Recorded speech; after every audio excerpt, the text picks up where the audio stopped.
I love being a mother. And that was a gift that God gave to me. God did not give that gift to government. And for government to come in and to dictate and to take those rights away from me, how dare they? And that's where my passion comes. And my background in 23 years in administration and teaching in the private sector. I've always fought for children, and I've always fought for the underdog. That's what I've done my whole life. The bills that I carry are not really political bills. To fight for the rights of our children, for the safety of our children and the health of our children, and to protect parents is not a political platform. It's not a Democratic or Republican platform. First of all, I'm very, very, very clear that no entity is going to come and tell me what my child needs or force me to put them on medication.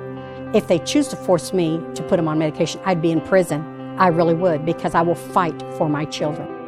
Everyone that is a parent understands very clearly that it's their right, not government right. This is why we gave birth to them. It's not to give them to government. And my son, in today's society, would be recommended to be on medication.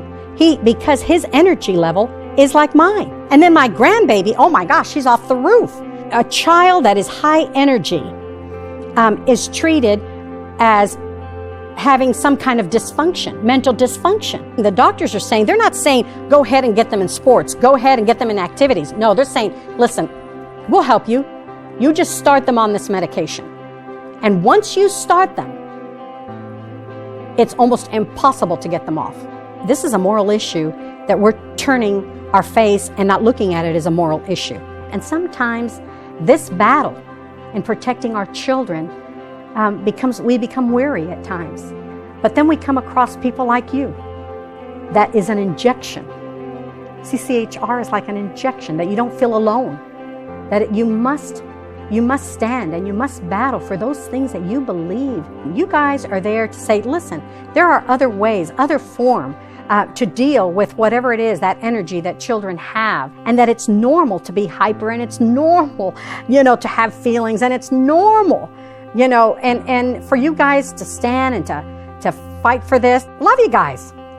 Love you guys. And that is the reason I walk hand in hand with you, and you walk hand in hand with me. You're an active organization, and you're active in the areas that are very dear and close to my heart. And when it comes to protecting our children. So this passion came through in reference to introducing this legislation was because of your organization. If it wasn't for you, CCHR, for being there when I needed you for this bill, it wouldn't have happened. It would have not happened.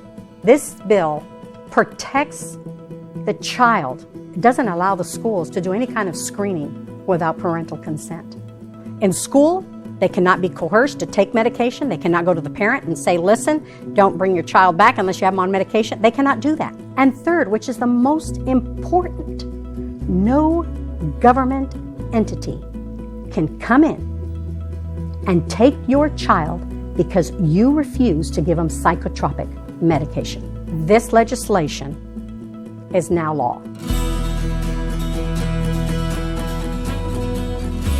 If it wasn't for CCHR, we would have never been able to pass this law. This protects the parent. This protects the child. This is why this bill is so important. This is why this needs to be model legislation for every state to pass. I might not look like it, but I'm Hispanic, and I belong to the National Hispanic Caucus of State Legislators. I'm on their board. It's a bipartisan organization. It's one of the best when it comes to Hispanics because we don't all think alike, and we're not a rubber stamp. What we did is we took the language of the bill, which is the body of the bill. We wrote a resolution, and here again, with the help of CCHR, presented the resolution. So all legislators that belong to the National Hispanic Caucus of State Legislators would vote on this resolution so that it could be sent, of course, to the federal level for them to look into and make this part of their platform to protect our children. So when the resolution was presented, everybody there thought, oh my gosh, we were not aware of this. The majority of these people are Hispanic, very family-oriented, very much family-oriented, and they embraced it. So to make a long story short, it passed.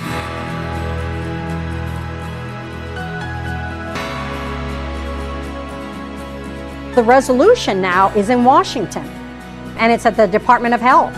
And now what we need to do is promote this on the federal level. Do the same thing that we did in our state, because they have to understand that this is not about Democrats or Republicans. This is about our children and our right as parents, period. Period. And protecting our children.